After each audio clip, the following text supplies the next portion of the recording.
Hey there, my name's Ben Everingham and I'm the director here at Pumped on Property, and in today's video we're going to talk about what actually is the mid-cycle slowdown. Now, I wanted to record this video because I am so sick to death of hearing people be fearful and talk about things that they're reading in the Sydney Telegraph or the Sydney Herald or whatever your paper is wherever you are in the country, or seeing crap on a current affair about this coming or that coming, and the whole model is based around fear and about there's not enough and about uncertainty and about sentiment from people who know nothing about long-term trends or cycles. So in today's video I'm going to explain a few things. I'm going to talk about the mid-cycle slowdown and what it is. I'm going to talk about the 7 to 10 year real estate and stock market cycle, as well as the 14 to 18 year cycle. I'm going to talk about the share market, the property market. I'm going to talk about sentiment and the key indicators that you can look for to understand this stuff better. I'm also going to talk about the smaller indicators and the softer indicators where you can see the cycle in action. I'm going to share some resources if you're a geek like me and really want to get your head around it that you can go and find. I'm going to talk about why I'm excited, because when other people are sitting on the fence, that is a huge buying opportunity. I'm going to talk about strategy being the key, and if you've got the right strategy in place, it doesn't matter if we're in a boom market or a bust market, because you're going to make money regardless, and how to get ready for any mid-cycle slowdown or GFC or depression or amazing time in between those. So the mid-cycle slowdown is simply a period in time where property prices and businesses around the world have been pretty good. Generally, the mid-cycle slowdown comes about somewhere between 6 and sort of 7 to 10 years after a GFC or depression, depending on how severe that recession or depression was, and lasts for somewhere between 12 to 36 months. And it's basically a time where everyone goes, stuff's gone really, really good. Let's be a little bit cautious for a while, because we know that there's this circular pattern. Or people that are inside the industry and that understand investing properly understand the cyclical nature. For all of those puppets out there and all of those people and the journos that don't actually invest themselves, that just do PR, it's not a pattern and it is the end of the world, obviously. So the first thing I want to talk about is this 7 to 10 year cycle. So you don't have to be a rocket scientist to see that sometimes property prices go up, sometimes they go flat, sometimes they go down, and sometimes they go down dramatically and quickly. So there is this sort of overarching 7 to 10 year cycle where there's good times and opportunities to buy, and there's not so good times and opportunities to sit on the fence. And then outside of that, there's a bigger 14 to 18 year cycle. Now I'm going to get to that in terms of the resources when I talk about Fred Harrison's work, Phil Anderson's work, Henry George's work, and some of those guys that have been understanding and studying this stuff for literally decades and even longer than that.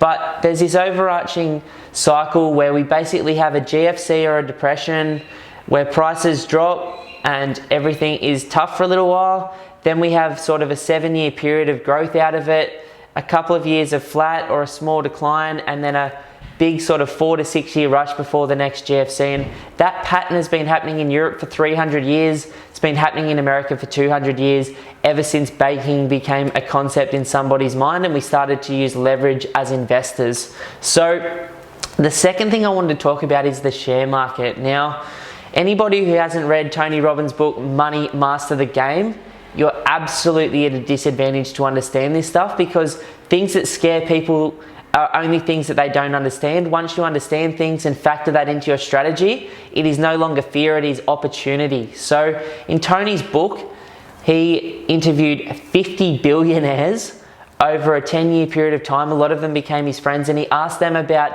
their secrets to money, keeping money, building money, and if you're the average person, what they would do in your situation.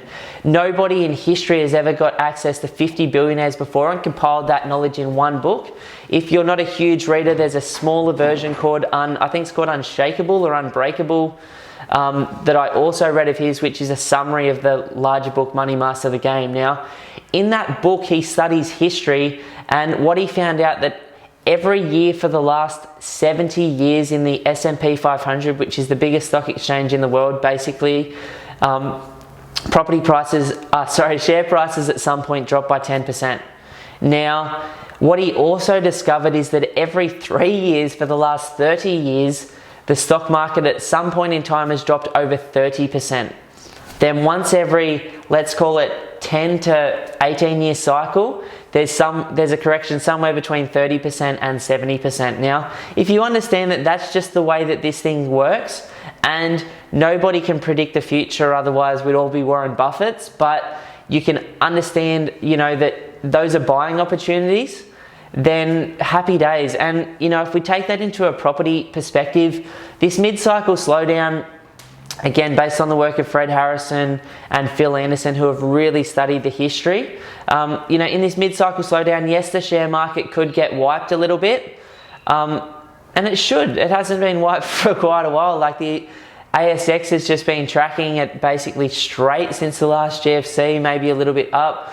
The S&P 500, which is the American exchange, has just been going off its head for like 7 or 8 years now. It's like the second longest bull run in history. So guess what? Something's going to happen at some point, because I don't know why, but at some point something's going to happen, and that'll be a buying opportunity. But in terms of the property stuff, based on their history and their analysis, property prices can do one of three things, which is what they can do in any market, and they can sit flat for 3 years and incomes can increase a little bit maybe, and inflation might go up a little bit, and therefore property prices become cheaper. They could correct by 5 to 15%, or they could continue to increase, which nobody understands this stuff and nobody has a crystal ball, but this is just the history. So any three of those things could happen. In Sydney right now, property prices have already dropped by 5%. In Melbourne, I assume they'll drop by 5 or 10% by the time we're through this little thing.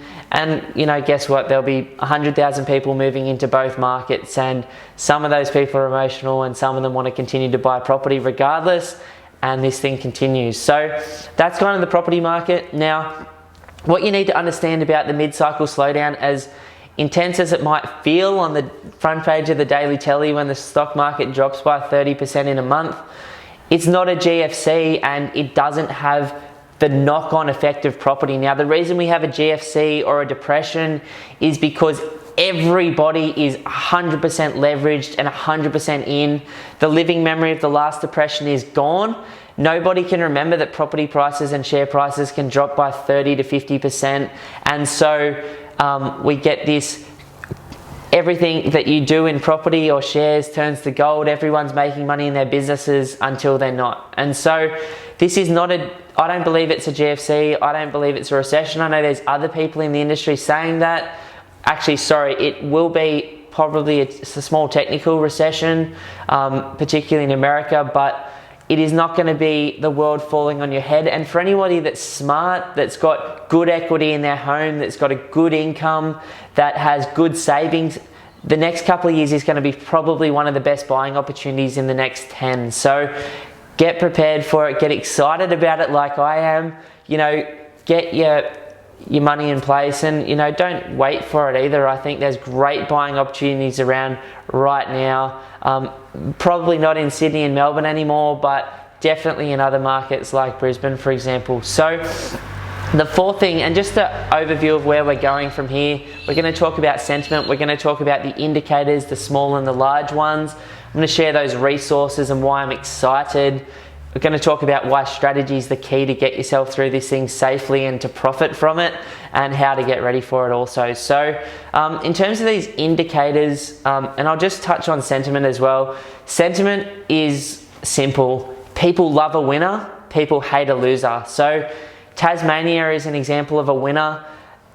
Absolutely no reason for Tasmanian market to have gone up by 40% in the last 4 years, but people in Australia love a winner. Think about Black Caviar. As soon as that horse had won 7 or 8 races, the whole country was behind it, and all of a sudden it can't lose.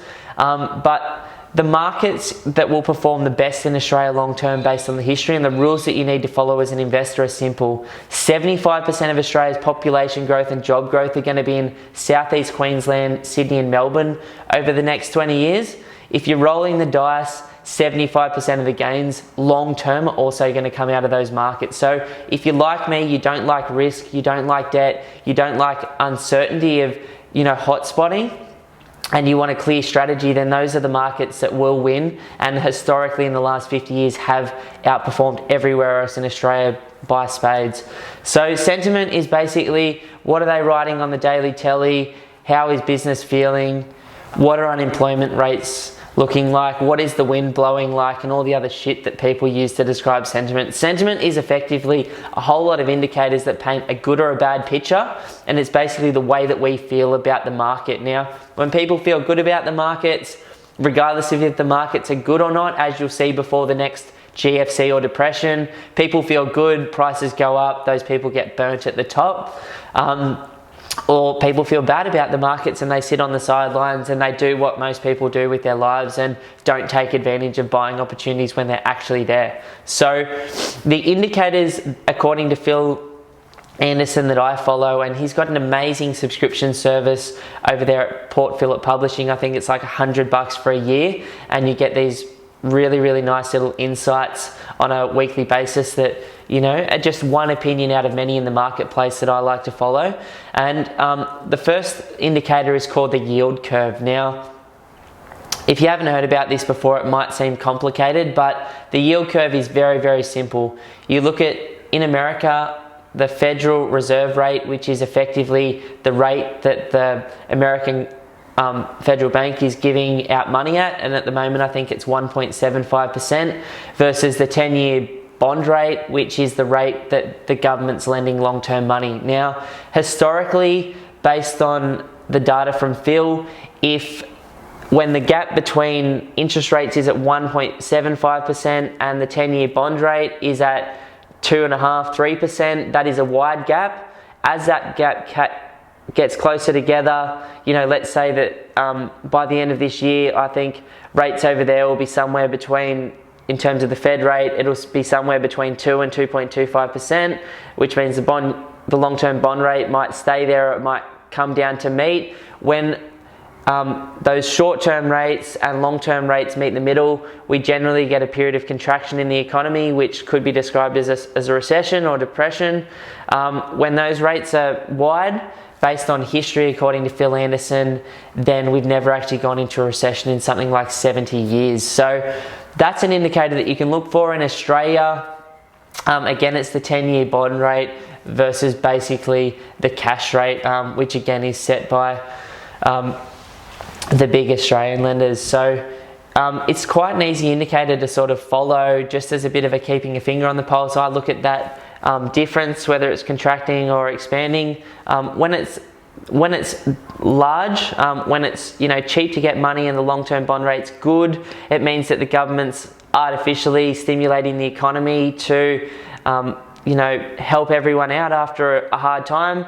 When they contract it, it's generally to stop inflation, and when we start stopping inflation and make money harder to get, it obviously has a knock-on effect throughout the economy, because businesses aren't as profitable, banks aren't as profitable, money's harder to get, money's harder to repay, so things contract for a little while. So simple stuff, really good stuff to understand. Another secondary indicator is big buildings. Now, big buildings might sound super basic, but I'm not talking about big buildings, I'm talking about the biggest building. And let's say, for example, in Australia and a bunch of other countries around the world, in 2019, Australia's biggest whatever, America's biggest whatever, Singapore's biggest whenever, all open up. Now, the reason these buildings all seem to open up at the similar sort of time, and it can be a good indicator of the top of a market, is because at some point after a recession, money gets easier to access, land values increase, and so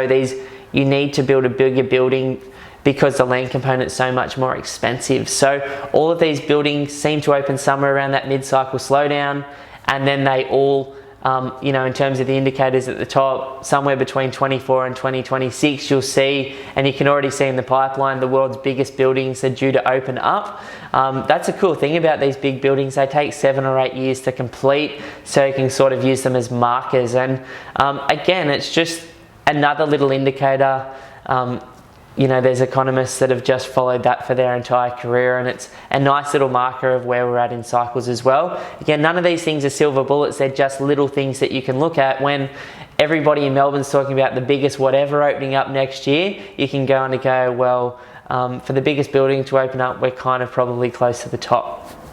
So some of the softer indicators, or the things that I look at, now I spend a lot of time looking at this stuff because I'm such a data geek, but you know, to see the cycle in action after you've read Fred Harrison's book and Phil Anderson's book, and you're like, brain exploded, what the F is going on here? Why can't other people see this? Why doesn't everyone know about it?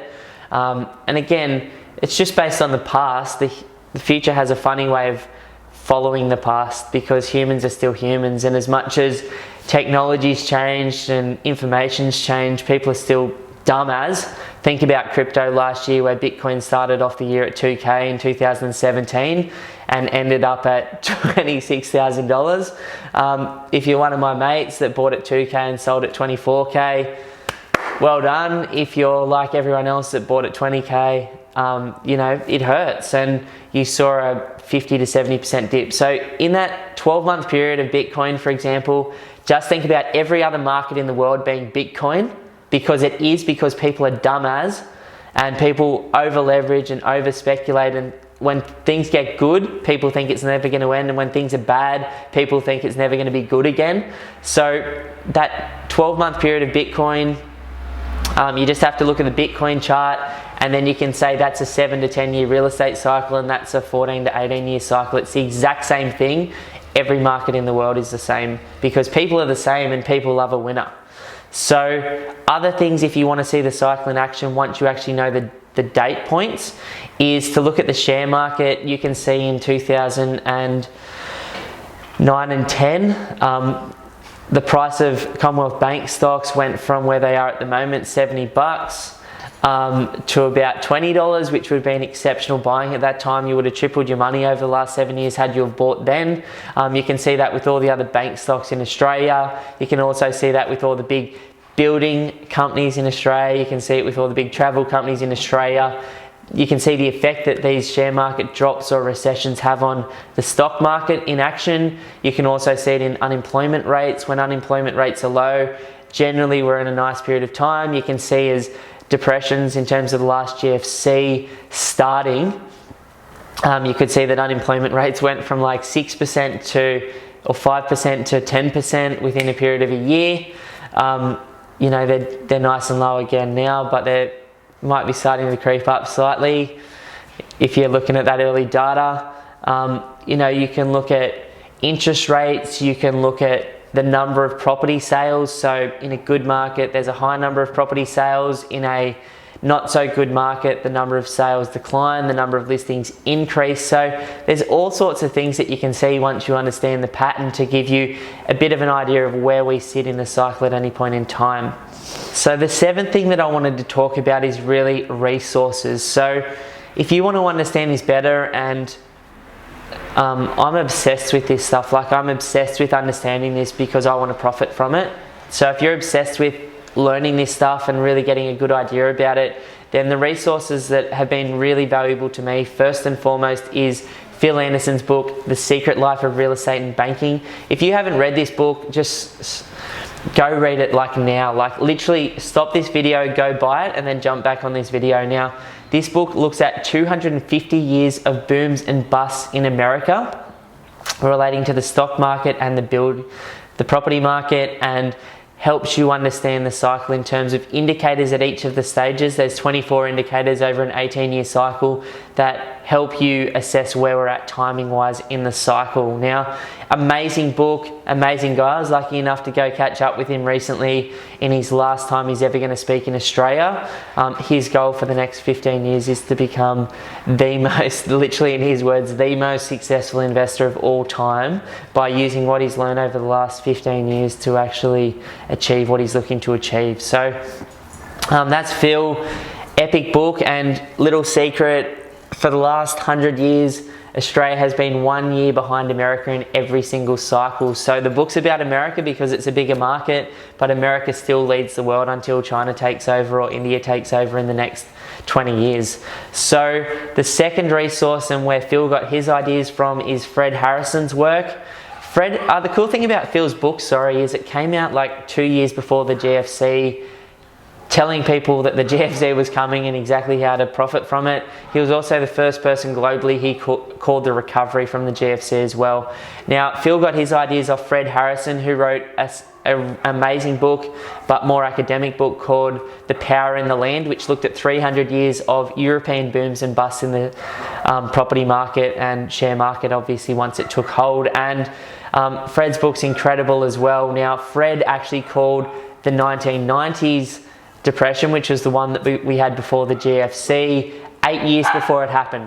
Imagine you knew 8 years before a recession or depression was coming, give or take a year or two, and you had time to prepare yourself, to get yourself in the best equity position, the best cash position, the best line of credit position to take advantage of the market when prices drop by 10% or 20% on market and 50 or 70% off market if you're like me, and you can go to the banks and buy distressed properties that someone bought for $2 million that only owes $1 million on it, and the bank just wants to clear its balance sheet, but no one has any money to buy them, and you go pick it up for $700K. Like, this is the opportunity that will come multiple times in our lifetime. So your job as an investor is to do, during the stable periods and the periods of growth, to do the best you possibly can.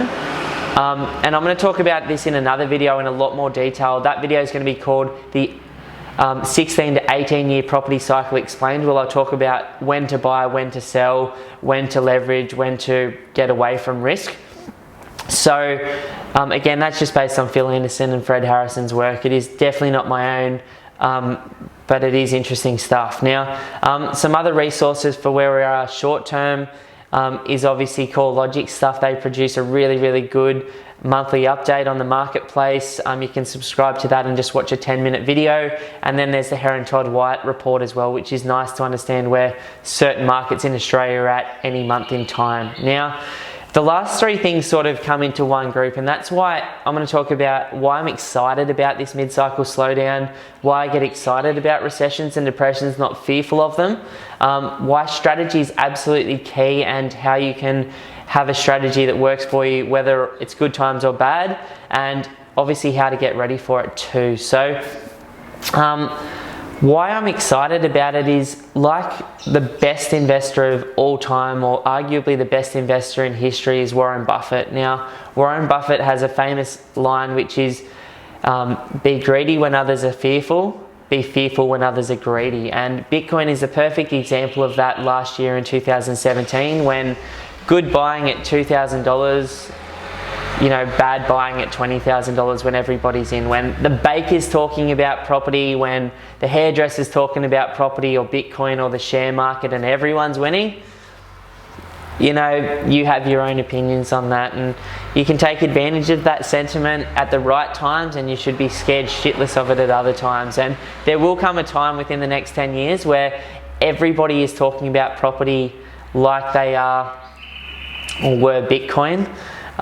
There will come a time in the next 10 years again where everybody in Sydney is talking about property. Remember 18 months to 2 years ago when every single person was talking about property and it was the only thing that they could focus on, and everyone had to have one, and people were paying 100 to 200 grand more than they were worth, which is now showing up in the price decline because they'd missed out and they'd thought it was never going to end.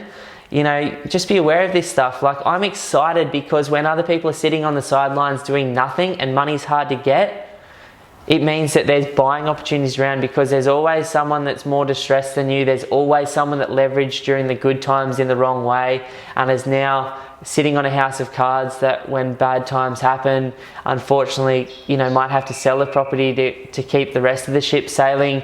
There's always banks that get over leveraged as well. They're just as silly as everybody else in the marketplace at certain times, because they've got young dudes that are writing big commissions that don't give a shit about the people that they're writing them for. And that's why we've got a banking inquiry right now, and that's why there's going to be a shake-up of this industry. And then 6 years from now, we'll forget that we had the shake-up. They'll be writing dodgy loans again, and we're going to get ourselves into trouble. And if you don't think that's going to happen and this banking inquiry means absolutely nothing, then look at America right now. After the GFC, Obama wrote a huge amount of policy which lasted the last 7 years to protect Americans from themselves and to regulate the banking industry. The first thing Trump did when he ran out of money on his campaign for presidency was go to the banks, get that money, and he said, oh, by the way, if you give me this money, I'll basically undo everything that Obama put in place to protect the average person.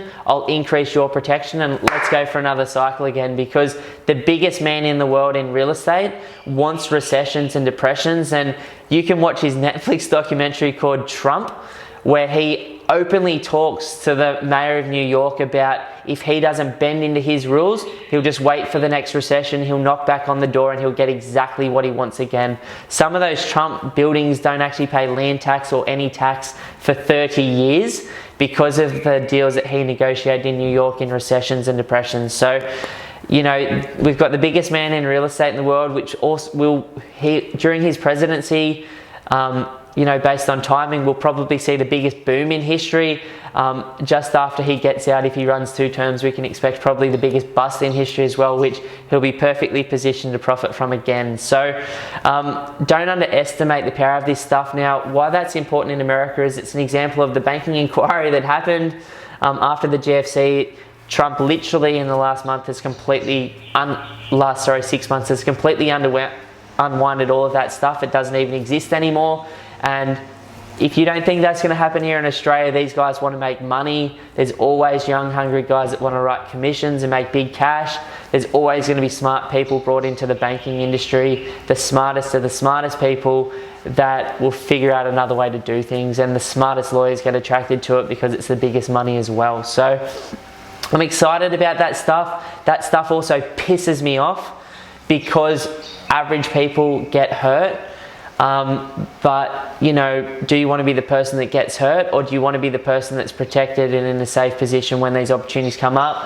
Hopefully see them coming up. You know, you don't see them. I don't know when the next recession will hit. I don't know how bad this mid-cycle slowdown is going to be. I don't know how bad the next boom and bust is going to be. But, you know, if you have rough ideas of when things are good and when things are bad, then you can, you know, profit from those good and bad times as well.